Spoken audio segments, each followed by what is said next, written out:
ख़बर शामिल कयूं था नोंदरो खां। शहीदनि जे शहर नोंदरो में 100 बिस्तरनि जी सिविल अस्पताल में सिहत जी सहूलियतुनि जी खोट ख़िलाफ़ अॼु सूमर जे ॾींहुं शहरी एक्शन कमेटी नोंदरो जो वफ़द चेयरमैन गुलाम हैदर नारेजो,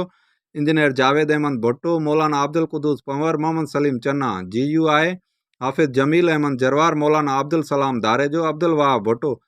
PP शहीद भुट्टो, अली अकबर मंगरियो, गुलाम नबी कोलाची, मुस्लिम लीग फंक्शनल तरफ़ां अल्ताफ़ हुसैन ॿोहिड़ो, इमदाद अली मीराणी, क़ौमी अवामी तहरीक अमानुल्लाह भुट्टो, सिकंदर अली लाशारी, शाइर मंज़ूर अली मंगी ऐं शहर जे सहाफ़ी दोस्तनि सां गॾिजी सिविल अस्पताल पहुतो, जिते मुख़्तलिफ़ टेस्टुनि लाइ पर्चियूं कटरायूं वयूं,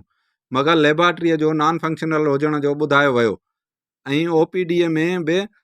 सभी मरीज़नि लाइ हिकु डॉक्टर वेठल हो। जंहिंखां पोइ MS ऑफिस में PPA शाहे तरफ़ां मुक़ररु कयल एडमिनिस्ट्रेटर नबी बख्श भुट्टो सां मुलाक़ात करे अस्पताल में सहूलियतुनि जी खोट बाबति मालूम कयो वियो, जंहिं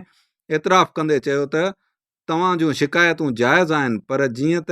अस्पताल हींअर PPA शाहे जे हवाले कई वई आहे, असां तमामु जल्द सभु सहूलियतूं फ़राहम कंदासीं ऐं शहरनि जूं शिकायतूं ख़तमु कंदासीं। उन मौक़े ते शहरी एक्शन कमेटी जे चेयरमैन गुलाम हैदर नारेजो, जावेद अहमद भुट्टो सहाफ़ियुनि सां ॻाल्हाईंदे चयो त गुज़िरियल 14 सालनि खां शहीदनि जे नाले ते सिंध हुकूमत क़ाइमु आहे, मगर अफ़सोस सां चवणो थो पए त शहीदनि जे ई शहर में सिहत जी सहूलियतुनि जी एॾी वॾी खोट आहे त पोइ पूरे सिंध जे अस्पतालनि जो छा असरु हूंदो। पोइ बि एडमिनिस्ट्रेटर साहब जे यकीन ॾियारण ते असीं पंहिंजे एहतजाज खे कुझु टाइम लाइ पोइते था कयूं। जेकॾहिं कुझु ॾींहंनि में शहरनि खे मुकमल सिहत जूं सहूलियतूं न ॾिनियूं वयूं त तमामु जल्द मसइलनि जे हल थियण ताईं अस्पताल जे अंदरि धरणो हयो वेंदो।